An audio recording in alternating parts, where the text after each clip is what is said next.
नमस्कार, मैं राम प्रताप। आज जो है आपको मौलिक अधिकार के बारे में ही बताऊंगा और ये मौलिक अधिकार का भाग 4 है। इससे पहले 3 भाग आ चुके हैं, ये आखिरी होगा। तो आइए चलिए देख लेते हैं।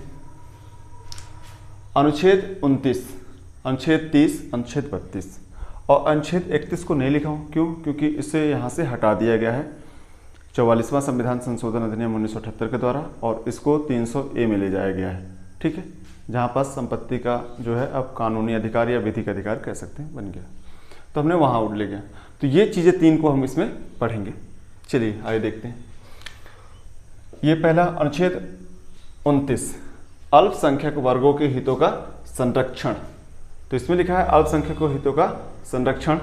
भाषा, लिपि और संस्कृति, कोई भी अल्पसंख्यक जो है भाषा, लिपि और संस्कृति को बनाए रख सकता है और जो है सरकार जो है उसके साथ जो है किसी भी संस्था में वो प्रवेश लेता है तो उसके साथ इस आधार पे भेदभाव नहीं किया जाएगा। ठीक है, ये कहता है कौन सा?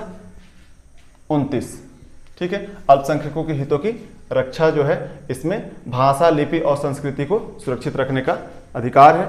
और ये लोग जो हैं अगर किसी संस्था में प्रवेश लेते हैं तो उनको जो है इस आधार पे भाषा, लिपि और संस्कृति के आधार पे भेदभाव नहीं किया जाएगा। ये अनुच्छेद 29 कहता है।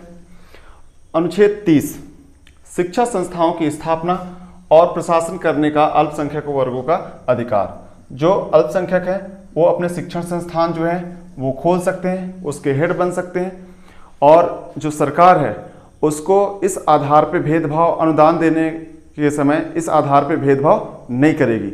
मतलब कह सकते हैं कि जो सरकार जो अनुदान देती है तो धर्म के आधार पे या अल्पसंख्यक के आधार पे भेदभाव नहीं करेगी। ये जो है शिक्षा संस्थाओं की स्थापना कर सकते हैं, उसमें प्रशासन करने का अधिकार भी है और इसीलिए आपको बता दिया हूँ कि इसमें जो है सरकार जो है भेदभाव नहीं करेगी अनुदान देते समय। उसके बाद जो आते हैं अनुच्छेद 32, संवैधानिक उपचारों का अधिकार। संवैधानिक उपचारों का अधिकार, इसके तहत जो है 5 प्रकार के जो है रिट जारी करती है या समादेश कह सकते हैं हम, जारी करती है कौन? Supreme court. ठीक है, कुछ बातें ऐसी हैं या कुछ मामले ऐसे हैं जो सुप्रीम कोर्ट की प्राथमिकता में आते हैं, सीधे जो सुप्रीम कोर्ट में जाते हैं। ठीक है, जो उसके प्राथमिक मामले होते हैं, जैसे मौलिक अधिकारों का उल्लंघन। अगर मौलिक अधिकारों का उल्लंघन हो रहा है तो व्यक्ति डायरेक्ट सुप्रीम कोर्ट जा सकता है, वहाँ याचिका दायर कर सकता है। वही चीज़ें अनुच्छेद 32 में। तो संवैधानिक उपचारों का अधिकार, इसके तहत 5 प्रकार की रिट या समादेश कह सकते हैं जारी करता है कौन, या आदेश कह सकते हैं जारी करता है कौन? Supreme court. ठीक है, या बंदी प्रत्यक्षीकरण। पहला, बंदी प्रत्यक्षीकरण का मतलब ये है कि अगर कोई व्यक्ति है, मान लीजिए ये है, ये अपराध किया तो ये जो है थाने में जो है 24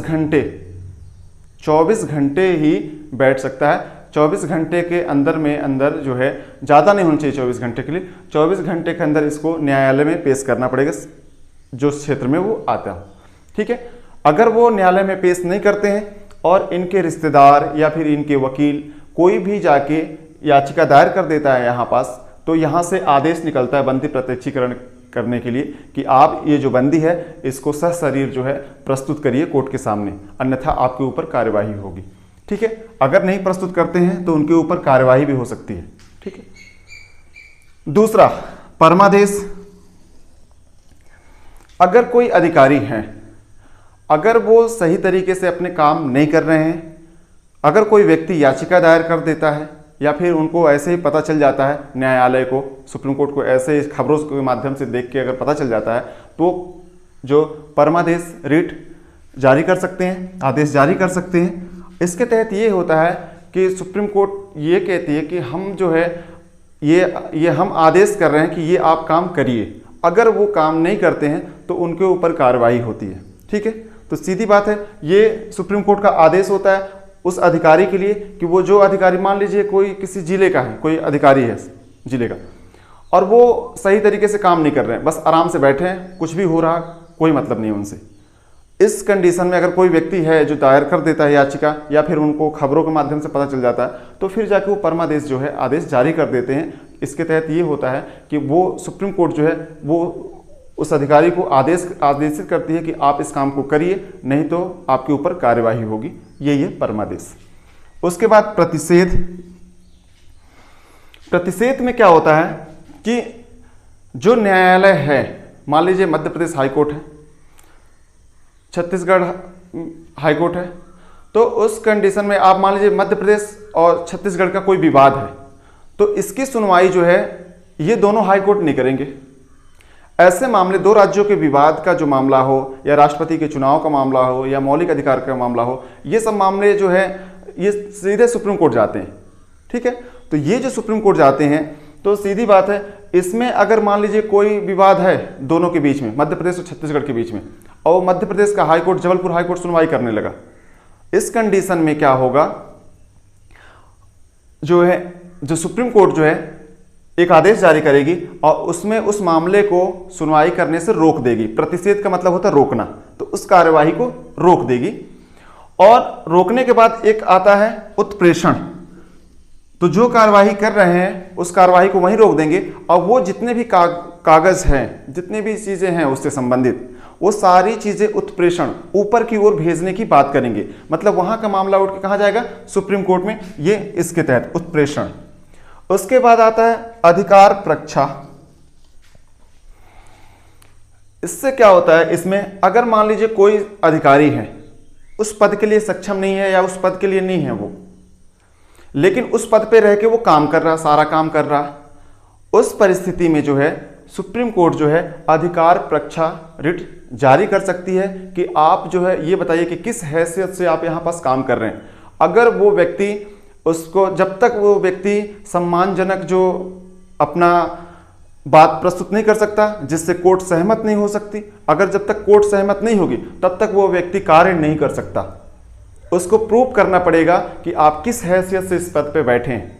होता है ना कि कई लोग जो है पद छोटा होता है, अब बड़े पदों के सिग्नेचर करना चालू कर देते हैं या फिर बड़े पदों पे वो बैठ जाते हैं। तो इससे जो है कोई व्यक्ति अगर कोर्ट में, सुप्रीम कोर्ट जाके याचिका दायर कर देता है, तो उस पर जो है एक आदेश जारी हो जाएगा अधिकार प्रक्षा, और उस व्यक्ति को बताना पड़ेगा, उस अधिकारी को बताना पड़ेगा कि वो अधिकारी किस हैसियत से इस पद पे बैठा है।